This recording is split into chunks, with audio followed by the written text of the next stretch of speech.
nós encerramos, no nosso último encontro, nós encerramos o capítulo Reencarnação, um capítulo longo, mas que veio trazendo para nós o quê?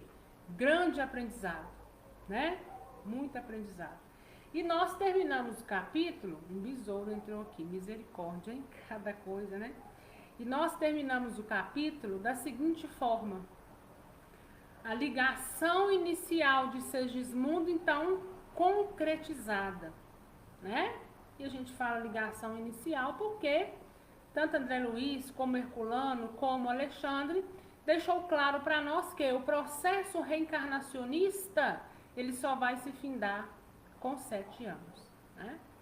E aí André se despede daquela equipe que ali está, né? E os espíritos construtores, né? E deixa claro o desejo de voltar. E ele então, eles são muito abertos a ele, né? E com a ajuda de Alexandre ali intermediando, que ele poderia voltar quando assim, né? Pudesse e tivesse nele então a necessidade. Então nós vamos agora por capítulo 14, que é proteção, que nada mais é do que a continuidade do capítulo reencarnação. Nós vamos continuar aí na reencarnação de Segismundo, né? O que vai acontecer agora? O que está por vir, né? A partir de agora que Segismundo já está com essa ligação inicial, já está ligado ao perispírito de Raquel. E agora, né? Como que é o desenrolar disso tudo? Então, André Luiz está lá no mundo espiritual, com os afazeres dele, mas ele teve uma folguinha lá e desceu para a Terra. Desceu para a Terra curioso para saber, então, de fato, como que estava esse andamento, como, né, que estava ali a questão da reencarnação de Segismundo. E aí a gente começa assim lá no segundo parágrafo. Era noite alta, encontrando ali o amigo fiel de Segismundo e os espíritos construtores operando na intimidade afetuosa que caracteriza as reuniões das entidades superiores. Então ele saiu do mundo espiritual e chega na casa de Raquel e encontra lá ainda espíritos construtores, aqueles mesmos que estavam lá trabalhando desde o início. Eles ainda estavam por ali. Apuleio, o chefe, então nós vemos agora um nome novo, né?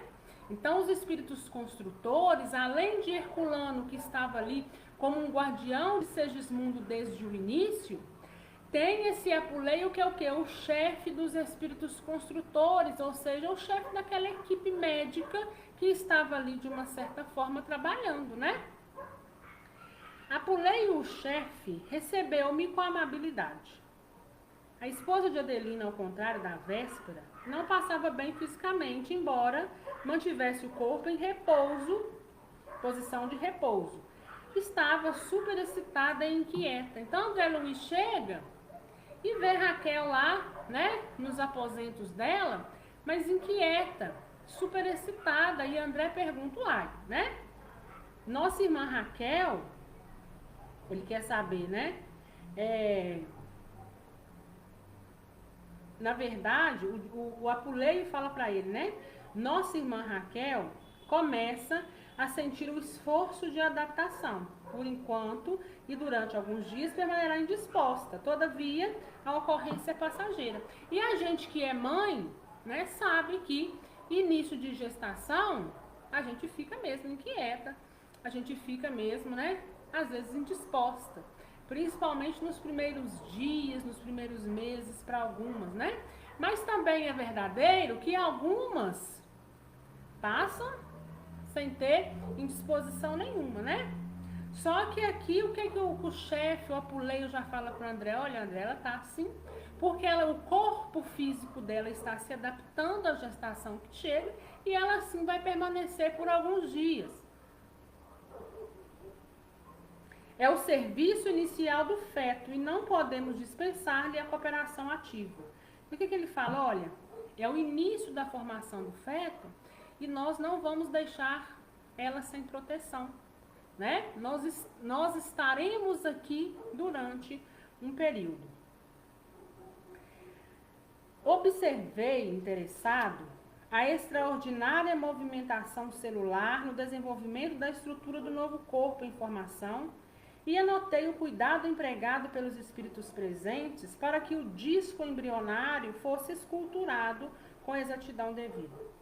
A engenharia orgânica, exclamou o chefe do trabalho bem-humorado, reclama bases perfeitas.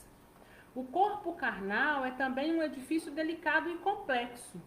Urge cuidar dos alicerces com serenidade e conhecimento. Reconheci que o serviço de segmentação celular e ajustamento dos corpúsculos divididos ao molde do corpo perispiritual, em redução, era francamente mecânico, obedecendo a disposições naturais do campo orgânico, mas toda a entidade microscópica do desenvolvimento da estrutura celular recebia o toque magnético das generosas entidades em serviço, dando-me a ideia de que toda a célula filha era convenientemente preparada para sustentar a tarefa da iniciação do aparelho futuro, ou seja, do aparelho biológico, né? Então, olha o que André fala pra gente aqui, né? Que ele reconhece, né? Ele reconhecia ali que era tudo um processo mecânico que ia, então, se desenvolvendo, mas que toda a entidade microscópica do desenvolvimento, ou seja, toda a estrutura celular, recebia o quê?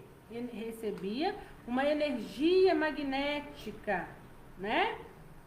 Dos mentores, né? Para então começar aquela formação.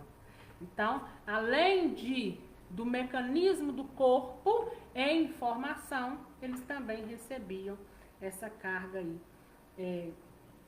para o desenvolvimento do aparelho biológico futuro. No intuito, talvez, de justificar o desvelo empregado, Apuleia explicou-me atencioso. Temos grandes possibilidades na missão construtiva do mecanismo fetal.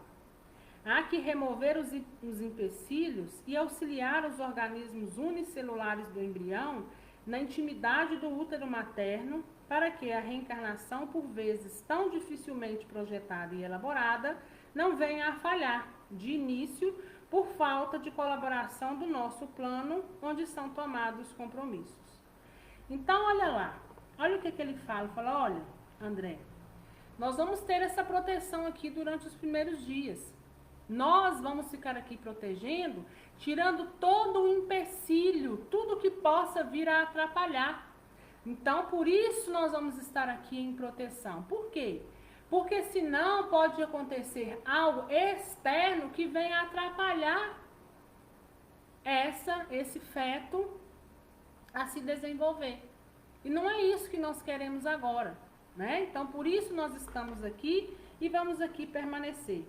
Escutava-lhe a palavra experiente e sábia com muita atenção, a fim de aproveitar-lhe todo o conteúdo educativo. Em razão disso, prosseguiu ele. O aborto, muito raramente, se verifica obedecendo a causas de nossa esfera de ação. Em regra geral, origina-se do recuo inesperado dos pais terrestres diante das sagradas obrigações assumidas, ou aos excessos de leviandade e inconsciência criminosa das mães menos preparadas na responsabilidade e na compreensão para este ministério divino. Então, veja bem, ele já deu a deixa para a gente.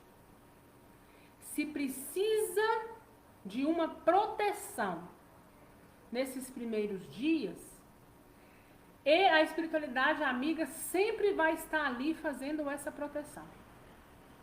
Porém, olha o que ele fala, em regra geral, ou seja, na grande maioria das vezes, o que vai acontecer na questão do aborto, né? Então, ele vem falando que o aborto, muitas das vezes, origina-se do recuo inesperado dos pais. Ou seja, os pais tinham aquele compromisso e, diante do fato gravidez recua e provoca, então, esse aborto. Né? Eles recuam diante das obrigações. Ou aos excessos de leviandade e inconsciência criminosa das mães, menos preparadas na responsabilidade. Levam a gestação de qualquer modo, de qualquer feito. Né? Então, ou seja, se uma vida está por vir, a espiritualidade amiga vai estar ali sempre. Se aquela gestação se não vingar por alguma razão, essa razão está tão somente em nós ou naquele que está vindo, nunca do trabalho da espiritualidade, que sempre vai estar ali exercendo esse trabalho. E vamos mais à frente para que a gente possa entender um pouco mais. Entretanto, mesmo aí, encontrando vasos maternais menos dignos, tudo fazemos por nossa vez para opor-lhes resistência aos projetos de fuga ao dever, quando essa fuga representa mero capricho da irresponsabilidade, sem qualquer base em programas edificantes. Então, eles estão falando, olha, quando a gente vê essa possibilidade de aborto, a gente faz de tudo para poder afastar tanto esses pensamentos, né, nos pais, esses projetos de fuga, quanto para manter, né, aquele feto ali, ainda que os pais estão resistentes. Claro, porém, que a nossa interferência no assunto, em se tratando de luta aberta contra nossos amigos reencarnados, transitoriamente esquecidos da obrigação a cumprir, tem igualmente os seus limites. Por que ele está falando aqui? Olha, a gente faz de tudo para poder manter aquele feto ali. Mas vocês hão de convir que tudo tem o que? Limite. A gente vai interferir até certo ponto, mas até certo ponto também nós não podemos ir mais. E mais à frente, se os interessados, ou seja, se os pais, né, retrocedendo nas decisões espirituais, perseveram sistematicamente contra nós, somos compelidos a deixá-los entregue à própria sorte. Daí a razão de existirem muitos casais humanos absolutamente sem a coroa dos filhos, visto que anularam as próprias faculdades geradoras. Então, olha lá, ele está nos dizendo o seguinte, olha, se os pais perseveram, ou seja, insistem nessa questão do aborto, nós somos obrigados a deixá-los à própria sorte. Tanto aquele feto que está ali, quanto a decisão dos pais. Por que isso, gente? Porque nós, né, nós não, os espíritos amigos, não vão interferir no livre-arbítrio de cada um. Né? É força contrária que está ali o tempo todo, uma contra a outra. Então, olha bem, veja bem, nós estamos tentando te levar para o melhor caminho. Mas você não está querendo esse caminho. De uma certa forma, nós também não somos nem bem-vindos aqui. E aí, são os nossos esforços contra energias que vocês estão jogando contrariamente o tempo todo, né? E que vai ser o quê? Nós não vamos conseguir defrontar. Porque nós não podemos interferir, né? A espiritualidade amiga não interfere no livre-arbítrio de cada um. E aí ele fala. Daí você vê tantos casais hoje na Terra que não são coroados com a coroa dos filhos. E o que ele está querendo dizer aqui? Olha, muitas das vezes a causa originária desses casais que não têm filho são abortos provocados em outras existências ou abortos reiterados, que acaba lesando mesmo o corpo físico, né? E aí vem para essa vida sem essa oportunidade, justamente o quê? Para poder aprender, né, a valorizar o sagrado. Quando não procederam de semelhante modo no presente, sequiosos de satisfação egoística, agiram assim no passado, determinando sérias anomalias na organização psíquica que lhe é peculiar. Neste último caso, experimentam dolorosos períodos de solidão e sede afetiva, até que refaçam dignamente o patrimônio de veneração que todos nós devemos às leis de Deus. Então, ou seja, passam um período de solidão, sem filhos, né? Para que possam, dentro deles, consciente e inconscientemente, se reorganizar quanto a essa estrutura, né? Falando a grossos modos, trocando por miúdos, é para poder aprender a dar valor no que é a família, né? Lembrando, nós estamos falando dos abortos provocados, tá? Então, vamos mais adiante. As definições do chefe dos construtores aclaravam-me o raciocínio referentemente a graves problemas da luta humana. Interessado em aprender, cooperando, busquei tomar a posição do trabalhador, procurando o serviço que me competia no campo de auxílio magnético às organizações celulares. Mais tarde, porém, antes de me retirar, aproximei-me do diretor a fim de recolher algumas informações. Impressionava-me certas minudências do trabalho que se levara a efeito na noite anterior. Então, André está dizendo o seguinte, olha, eu fiquei com algumas dúvidas e vou aqui agora perguntar, né, para o Apuleio, para o chefe dos construtores, sobre algumas coisas que ficaram pairadas aqui na minha mente lá da reencarnação de Segismundo. Coisas que eu vi e que ainda para mim não estão claras.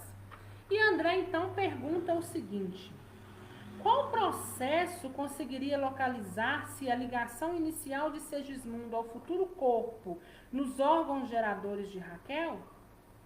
Então ele está perguntando o seguinte: como é que é aquele processo lá de Alexandre, né?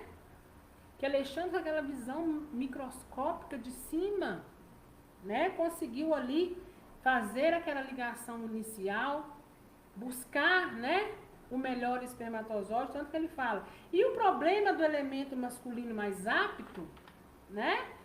Como assim que Alexandre conseguiu isso? Selecionar o mais apto a fecundar aquele óvulo, né? Em todos os casos de fecundação, amigos da condição de um Alexandre deveriam trabalhar no serviço de escolha. Está falando o seguinte: toda encarnação, toda fecundação precisa ter um instrutor, um espírito do porte de Alexandre para poder fazer todo esse trabalho, selecionar a ligação inicial, ver o que é melhor, qual que não é, qual que está mais apto, qual que não está.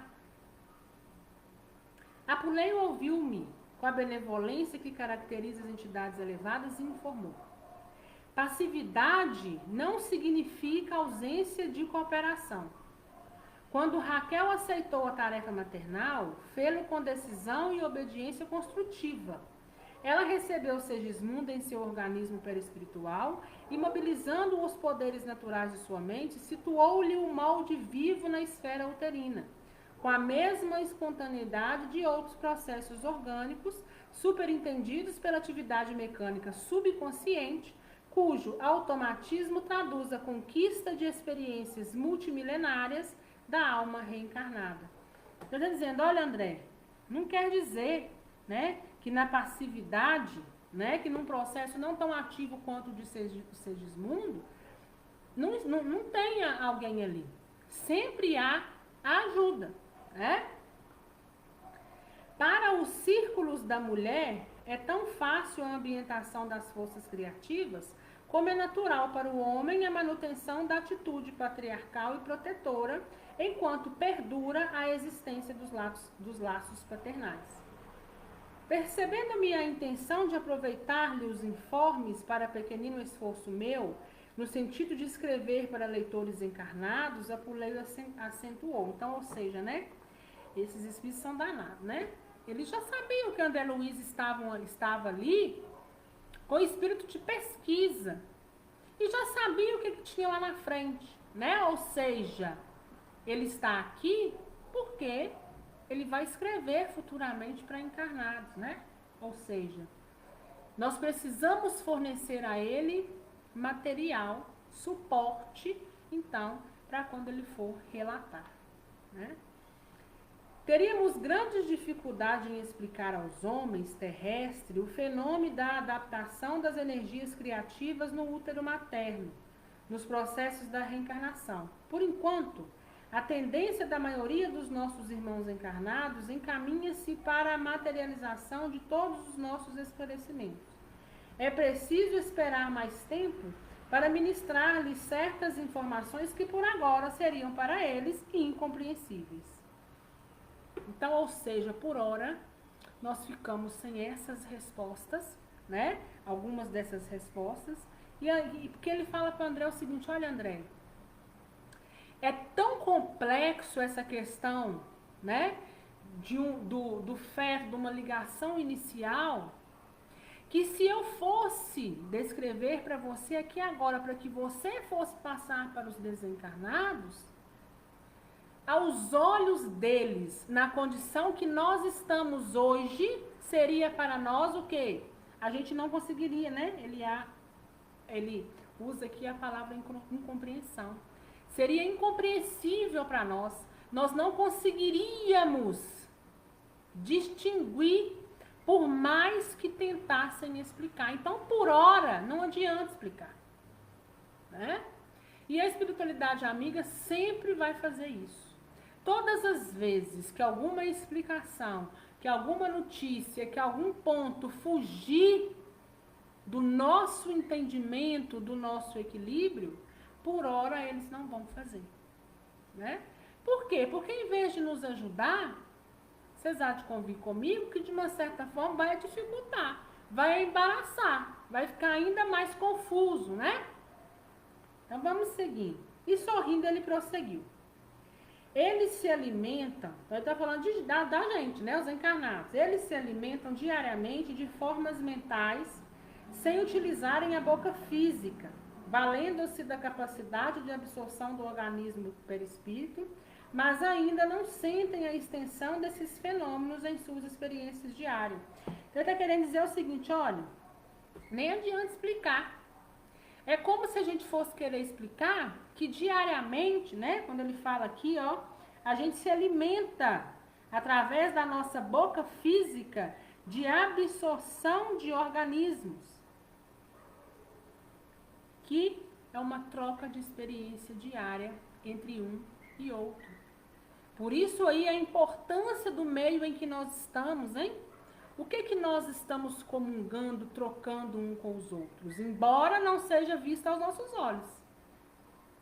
E tudo que está ao nosso redor e não é visto aos nossos olhos, eu sempre uso a internet, a rede Wi-Fi, né, como modelo, como um paradigma, né?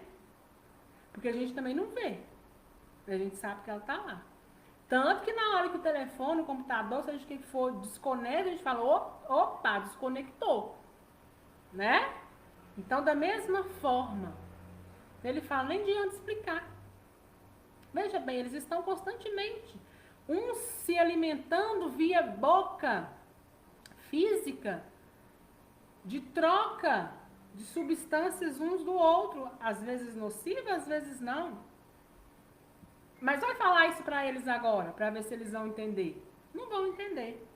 Vamos seguindo. No lar, na via pública, no trabalho, nas diversões, cada criatura recebe o alimento mental que lhe é trazido por aqueles com quem convive, temperado com o magnetismo pessoal de cada um. Dessa alimentação depende, na maioria das vezes, principalmente para a imensa percentagem de encarnados que ainda não alcançaram o domínio das próprias emoções. Os estados íntimos de felicidade ou desgosto, de prazer ou de sofrimento. Segundo você pode observar, também o homem absorve matéria mental em todas as horas do dia, ambientando-se dentro de si mesmo nos círculos mais íntimos da própria estrutura fisiológica.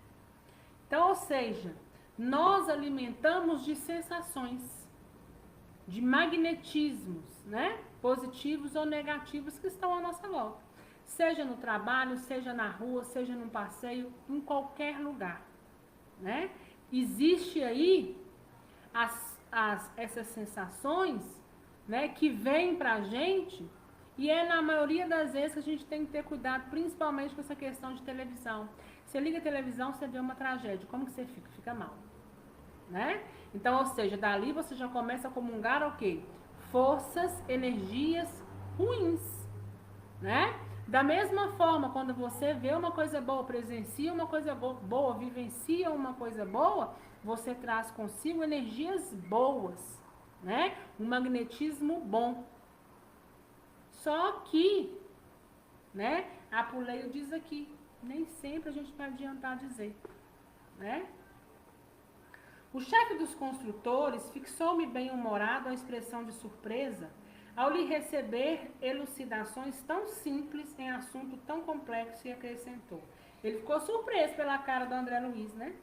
E disse, em sua experiência última na crosta, falando para o André, olha, lá na sua última encarnação, quando envergava os fluidos carnais, nunca sentiu a perturbação do fígado depois de um atrito verbal?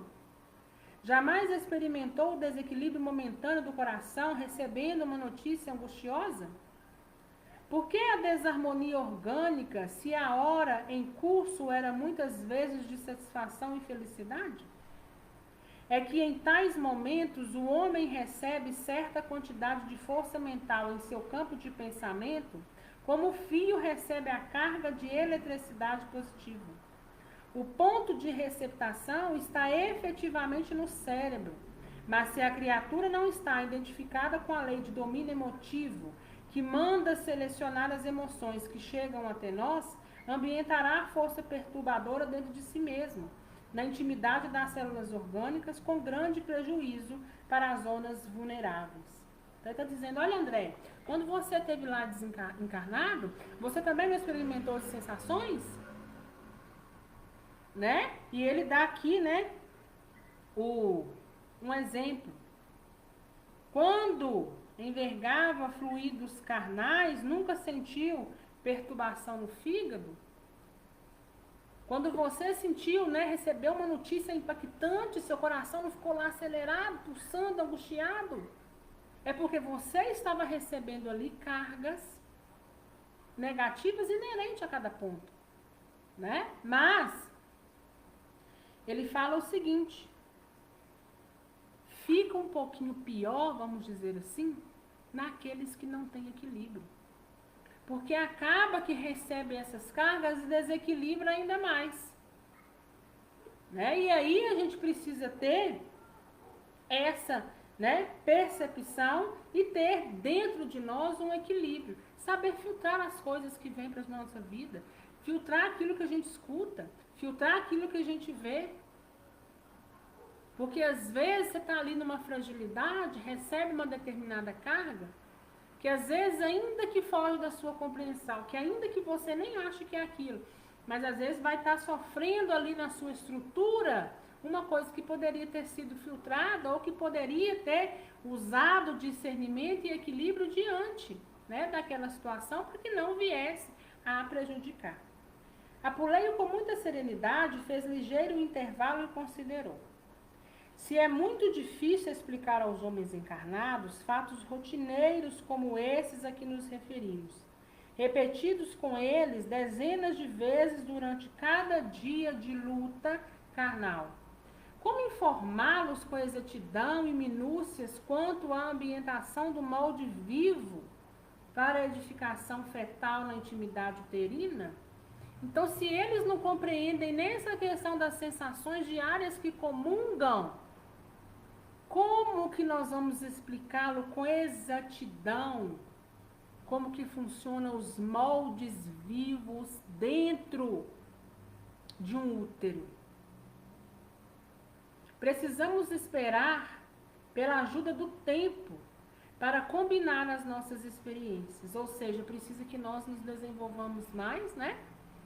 Para que a espiritualidade amiga possa avançar. A espiritualidade só vai avançar quando nós também tivermos avançado, porque senão não adianta, né?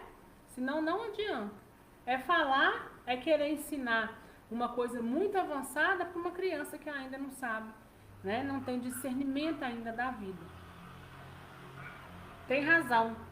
Ainda hoje, embora a minha condição de desencarnado, não me sinto à altura de receber determinadas notícias sem alterações do meu campo emocional. E André Luiz dá a ele razão, fala, olha, você está certo. Porque eu, na condição de desencarnado que eu estou hoje, com as experiências que eu já tenho vivido até aqui, eu às vezes, né, é o que ele fala, sinto alterações no meu campo emocional quando eu recebo, então, determinadas explicações. Muito bem, falou o diretor satisfeito. É que você está fazendo um longo curso de autodomínio, né? Ou seja, ele ainda está em desenvolvimento para poder ter equilíbrio. Somente depois dele saberá selecionar as forças que o procuram, ambientando nas zonas íntimas de sua alma apenas aquela de teor reconfortante ou construtivo. Em seguida, fornecendo-me a impressão de desejar manter-se dentro do assunto em exame, Apuleio prosseguiu. Quanto às suas observações elusivas à colaboração de Alexandre na escolha do elemento masculino de fecundação, cumpre-se acentuar que não podemos contar em todos os casos com essa ajuda, que depende do setor de merecimento. O que ele está dizendo? Olha, sobre essa questão que você pergunta, sobre o Alexandre, que teve aquela visão, né, microscópica de separar o melhor espermatozoide, o mais apto, vamos dizer assim, isso não é para todos. Isso precisa ter merecimento. Entretanto, quando o fator magnético não procede de cooperação elevada dessa ordem, devemos considerar que ele prevalece do mesmo modo, compreendendo-se que a esfera passiva está igualmente impregnada de energias da atração. Se o elemento masculino da fecundação está repleto de força positiva, o óvulo feminino está cheio de força receptiva. E se esse óvulo está imantado de energias desequilibrantes, naturalmente exercerá especial atração sobre o elemento que se aproxime da sua natureza intrínseca. Em vista disso, meu amigo, a célula masculina que atinge o óvulo em primeiro lugar para fecundá-lo não é a mais apta em sentido de superioridade, mas em sentido de sintonia magnética. Então ele fala assim, olha, então, quando não tiver essa ajuda igual para o Alexandre, um vai atrair o outro por quê? Por afinidade. Nada mais que afinidade. Né? O magnetismo de cada um irá o atrair. Então aqui a gente não fala de mais apto, porque ninguém foi lá e escolheu a dedo qual era o mais apto. Mas aqui a gente fala em sintonia magnética, né? Em todos os casos de fecundação para o mundo das formas. Esta é a lei pela qual os geneticistas do globo são muitas vezes surpreendidos em suas observações em face das mudanças inesperadas na estrutura de vários tipos dentro das mesmas espécies. As células possuem também o seu individualismo magnético, algo independente no campo das manifestações vitais. Nesse ponto, o diretor sorriu prosseguindo. Se a mulher pode exercer a sua influência decisiva na escolha do companheiro, também a célula feminina, na maioria das vezes, pode exercer a sua atuação na escolha do elemento que a fecundará. Claro que nos referimos aqui a problema de ciência física, sem alusão aos problemas espirituais das tarefas, missões ou provas necessárias. Complexo, né, gente? É muito complexo. Uma encarnação é muito complexa e é muito trabalho que os espíritos têm o tempo todo, né?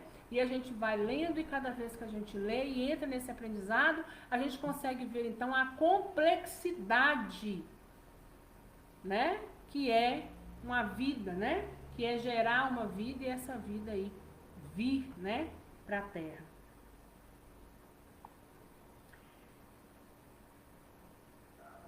Identificando-me o silencioso gesto de interrogação, o diretor observou.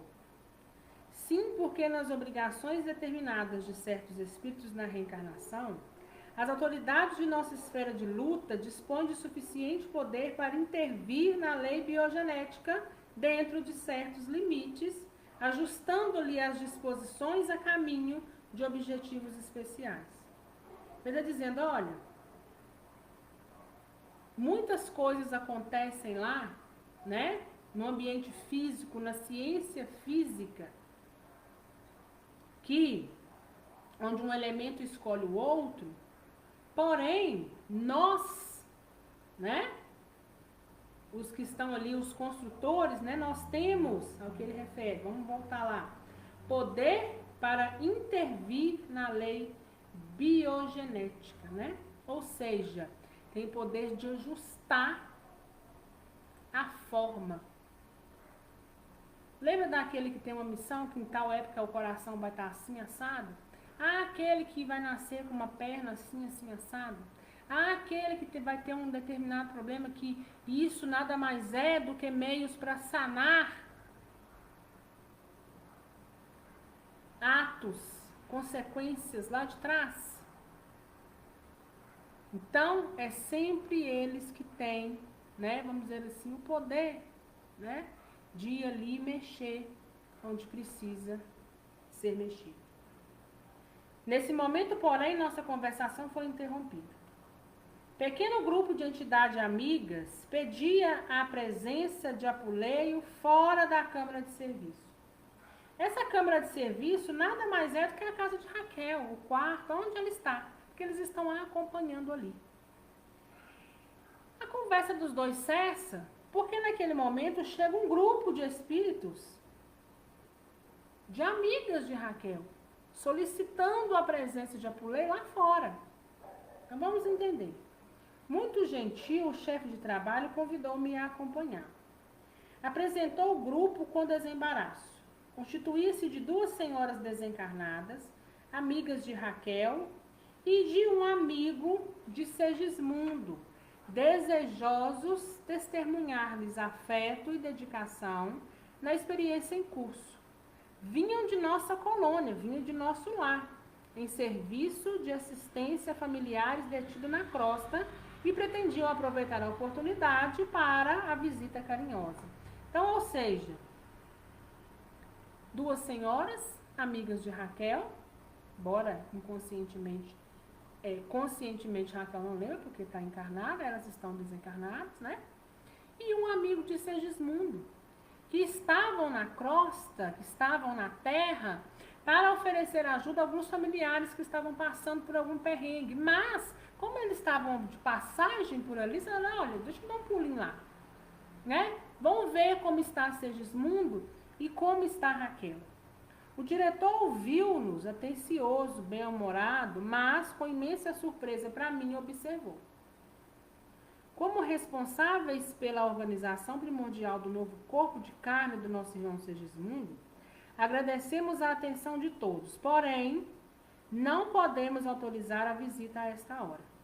Estamos aproveitando o escasso tempo de harmonia relativa que a mente maternal nos oferece para delicados serviços de magnetização celular mais urgente. E sorrindo afável acrescentou. Depois do 21º dia, porém, quando o embrião atingir a configuração básica, nossos amigos podem ser visitados a qualquer hora, salientando-se que a esse tempo ambos, mãe e filho, conseguirão ausentar-se do corpo com facilidade, ou seja, conseguirão se desdobrar com facilidade durante o sono, podendo ir ao encontro deles. Por enquanto, nosso amigo Segismundo não pode afastar-se e a nossa irmã Raquel, ainda mesmo em estado de sono físico, é obrigada a permanecer junto de nós a pequena distância. Então, o que ele fez? O que Apuleio fez? Ó, por enquanto tem visita não, viu? Eles estão ainda aqui num processo, mãe e filho, ainda estão num processo muito vulnerável. Nós estamos trabalhando com as melhores forças magnéticas que a gente pode, nesse momento, né? Pegando um pouco dessa energia da mãe. Então, agora, o momento não é de visitação. E nós vamos entender por quê, né? E ele fala o seguinte, olha, Depois do 21º dia, ou seja, depois de 21 dias, vocês podem voltar para visitar, né? Porque a mãe poderá se desdobrar durante o sono, Segismundo também, e vocês poderão vê-los de uma certa forma. Porém, eles não podem se afastar a longa distância. Ainda, né, essa mãe, por enquanto, não pode afastar por grande distância. Ela está aqui bem próxima de nós, ou seja, nós estamos exercendo aqui a proteção que ela precisa no momento, ou seja, para que essa gravidez vingue, né? Para que essa gravidez continue. Não há dúvidas, replicou o cavaleiro de nossa esfera. Não desejamos perturbar o desenvolvimento do trabalho. Sabemos que Raquel ficaria muitíssimo comovida com o nosso abraço pessoal, comentou uma das senhoras. A alegria inesperada de qualquer modo é também um choque, né? Então, ou seja, eles não queriam nenhuma energia que pudesse atrapalhar Raquel nesse momento, né? É o que precisamos evitar, replicou Apuleio. Desejo, todavia, satisfazer-lhe e sentir que Segismundo necessita de amparo espiritual de todos nós. Temos recomendação de notificar a todos os seus amigos quanto à presente reencarnação dele, a fim de que venham até aqui quando lhes seja possível, não somente para beneficiá-lo com os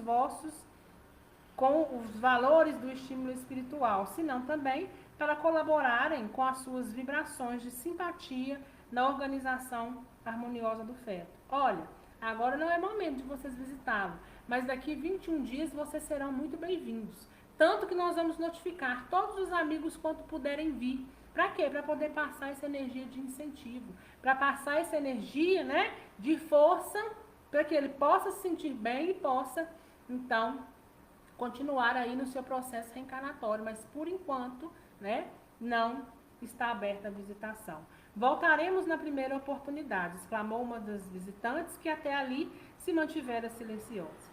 Precisamos colaborar em benefício de Raquel. E acentuou sorridente. Temos uma série de excursões espirituais para as próximas noites dela. Faremos tudo por oferecer-lhe um estado d'alma confiante e feliz.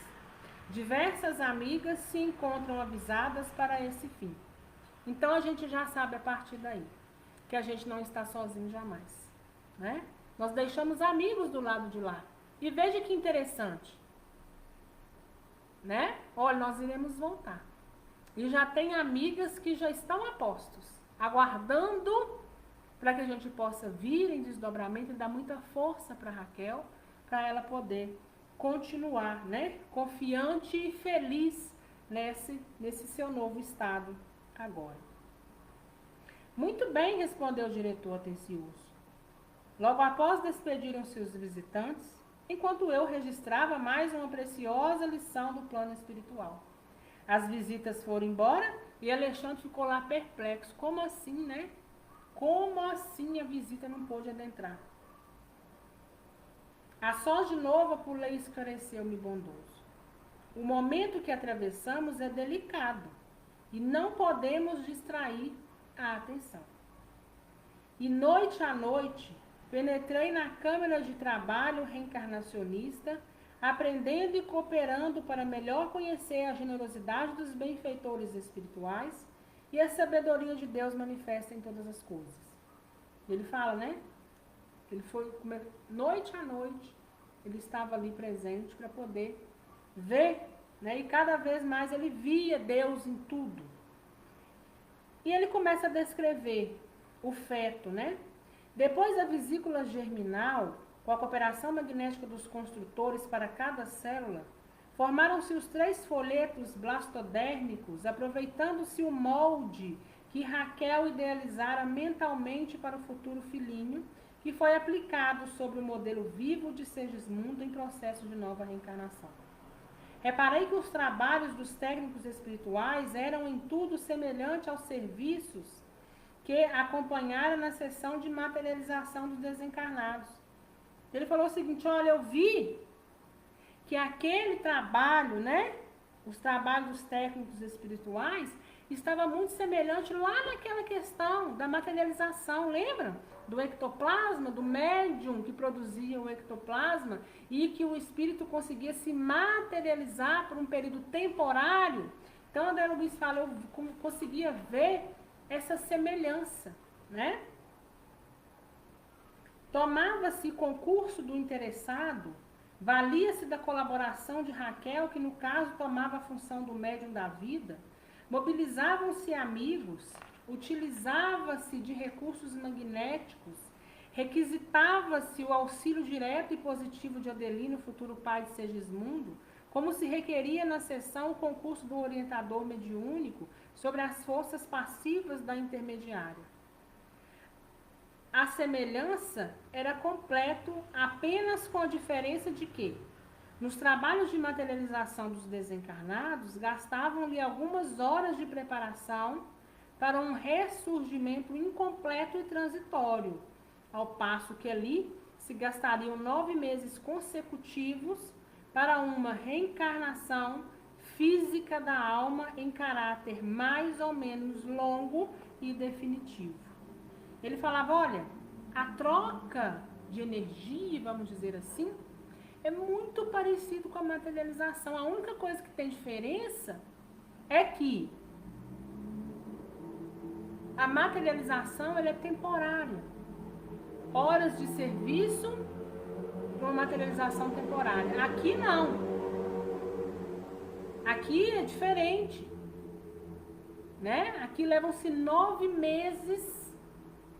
Um trabalho extenso antes, mas 9 meses para que então esteja formado, né? Todo aí, um novo corpo que vai chegar. Com o transcurso dos dias, formava-se o novo corpo de Segismundo, célula a célula, dentro de um plano simples e inteligente.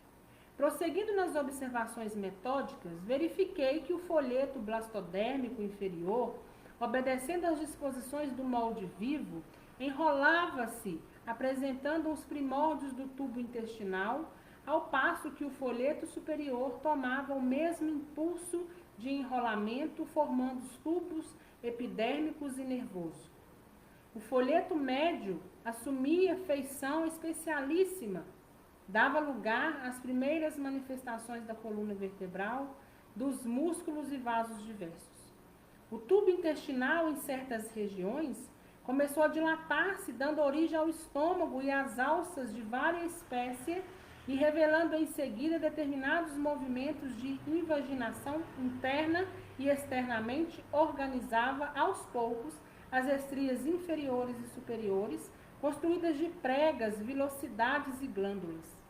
O tubo cutâneo começou o serviço de estruturação complicada da pele, ao mesmo tempo que o tubo nervoso dobrava-se paulatinamente sobre si mesmo, preparando a oficina encefálica. Enquanto isso ocorria, as substâncias do folheto médio transformavam-se de modo surpreendente. E dia a dia era para mim, cada vez mais, belas as lições que recebia, observando então que disposições maravilhosas segmentava-se o cordão axial em vértebras que abraçam o tubo nervoso na parte superior e o tubo intestinal na zona inferior. Como André foi médico terreno, ele consegue, né, descrever para a gente com muita exatidão, né? Então, para nós que somos leigos nessa questão da fisiologia humana, né, a gente descreve tudo isso aqui como nada mais, nada menos do que o início da vida, né? Do que o poder de Deus sobre todas as coisas, do que a bênção de Deus, do que o dedo de Deus através da espiritualidade amiga em cada um de nós, né? E ele vem com tantos detalhes, né? Que a gente fala como, né? Que não foi escrito por uma espiritualidade amiga, sendo que Chico, na humildade, não tinha conhecimento técnico nenhum para tanta dissertação, tantos detalhes, né? O serviço dos espíritos construtores, aliado à dedicação de Herculano, revelava ensinamentos sempre novos. Não seria possível descrever-lhes as minúcias de carinho na construção da nova morada carnal de Segismundo. Trabalhavam com zelo inexcedível, desenvolvendo vasto sistema de garantia das organizações celulares. Por vezes, nos pródromos da formação dos órgãos mais importantes, detinham-se em oração, suplicando as bênçãos de Jesus para a tarefa iniciada. E observei que, sempre que isso acontecia, brilhantes luzes procedentes do alto derramavam-se através da câmara, incentivando-lhes a ação. Então, toda vez que eles faziam oração, né, para aquele feto que ali se desenvolvia, André Luiz percebia que luzes, né, iam derramando sobre a casa, sobre o quarto. E a mesma coisa é com a gente. A gente sabe que nenhuma oração fica sem resposta. No momento que a gente ora, é derramado, uma prece, a mais simples que seja, é derramado sobre nós substâncias, energia, que vai nos dar força, que vai nos intuir, que vai nos levar por um caminho, ou então, em um determinado momento, vão nos trazer a resposta. Ainda que não seja a resposta que a gente espera. Mas alguma coisa, de alguma forma ali, então, né, acontece. O trabalho assumia características de verdadeira revelação divina. Para fixá-lo em particularidades, seria preciso esquecer a finalidade doutrinária de nossas singelas observações, resvalando para o campo da técnica propriamente dita, esforço descritivo esse que tem sido objeto de longas considerações dos tratadistas do assunto e que devem servir ao investigador de puras informações de ordem material nos setores da inteligência. A primeira célula da fecundação estava transformada num verdadeiro mundo de organização ativa e sábia. O embrião revelava-se notavelmente desenvolvido. Na parte anterior, o tubo intestinal dava origem ao esôfago, enquanto que o intestino, com as suas disposições complexas, situava-se na região posterior internamente. Fizera-se nele perfeito serviço de pregueamento, salientando-se que na zona interior se formavam pregas e vilosidades e na parte exterior se organizavam saliências que, por sua vez, pouco a pouco, se convertiam em glândulas diversas. Prosseguia célere a formação dos vários departamentos cerebrais, a preparação das glândulas sudoríparas e sebáceas aos órgãos autônomos, os vasos sanguíneos ou músculos e ossos. No 20º dia de serviço, Apuleio mostrava-se muito satisfeito. Informou-me que o trabalho básico estava pronto. Alguns cooperadores poderiam mesmo afastar-se, ou seja, alguns cooperadores poderiam até ir embora. Para a continuidade da tarefa, bastariam 2 deles, associados ao esforço contínuo de Herculano. Herculano está lá, né? Continua lá. Nesse dia, a futura forma física de Segismundo, acomodada no líquido amniótico, proporcionou-me a perfeita impressão de um peixe. Não faltavam para isso nem mesmo as reentrâncias branquiais que se revelavam no feto com exatidão absoluta, falando-nos dos serviços de recapitulação em curso e das reminiscências das velhas épocas de nossa passagem pelas correntes marinhas. E ele fala o seguinte, olha, lá no 21º dia, quando se olhava para Segismundo, você via nada mais, nada menos que parecia um peixe, uma forma de peixe, né? Mas daí já nos foi explicado lá atrás que é necessário que a gente passe por todos os estágios, desde onde nós iniciamos lá no ameba, até o ponto que nós estamos hoje de humanos. E naquele momento ele estava vendo Segismundo, né, a grosso modo, né, a grosso olho ali, como um peixe, né, mas que também não era de se espantar. Ele iria, né, continuar se desenvolvendo e ia sair, né, daquelas etapas até alcançar a forma humana. Não foram poucos os amigos espirituais.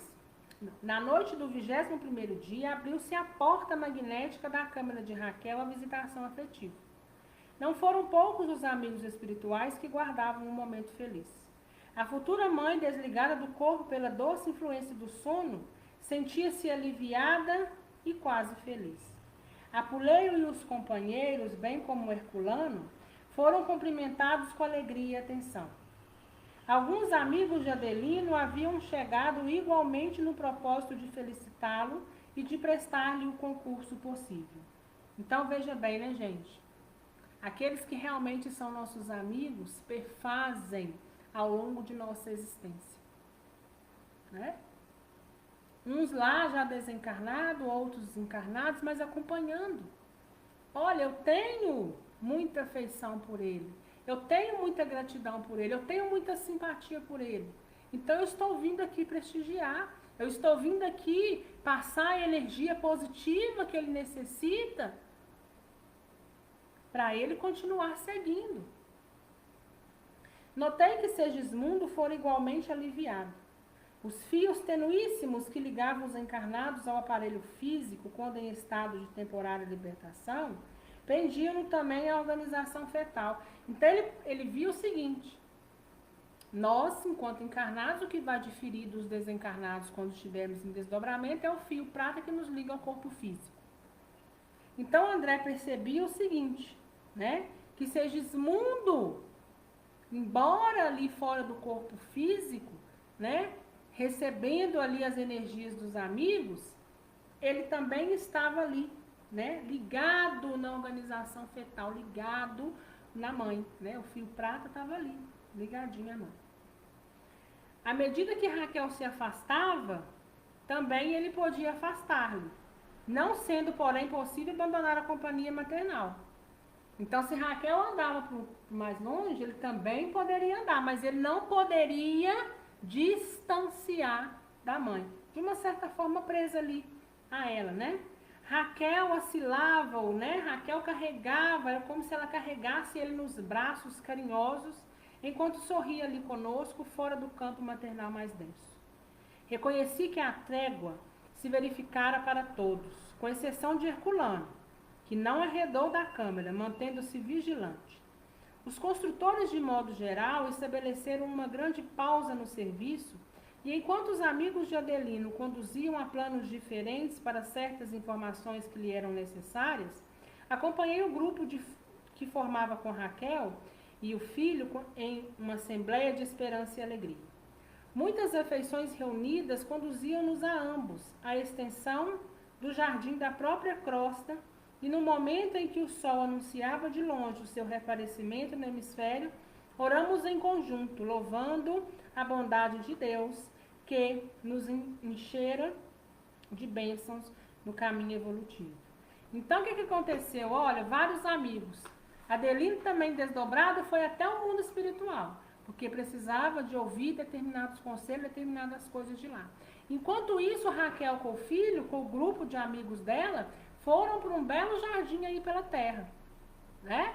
E quando eles viram que o sol começava a sair, começava a ressurgir o dia, todos então entraram ali em oração, né? Orando para eles. Em seguida, reparei que muitos amigos desencarnados ali presentes compunham tônicos e bálsamos reconfortadores com as emanações das plantas e das flores, derramando-os sobre Raquel e o filho, fortificando-o para a luta. Era belo comprovar-lhe o carinho fraternal naquelas demonstrações de devotamento e ternura. Aprendi extasiado mais uma lição na esfera espiritual. Como as aves viajoras, que sabem buscar longe a penugem suave para o ninho e o precioso alimento para os filhotinhos recém-nascidos, a alma das mães devotadas e carinhosas sabe atravessar grandes distâncias à procura de elementos cariciosos para a formação do ninho de carne em que seu filho bem-amado deve renascer. O serviço de organização fetal prosseguiu normalmente em vista dos hábitos respeitáveis do casal, que dia a dia parecia mais integrado com a assistência de nossa esfera em ação.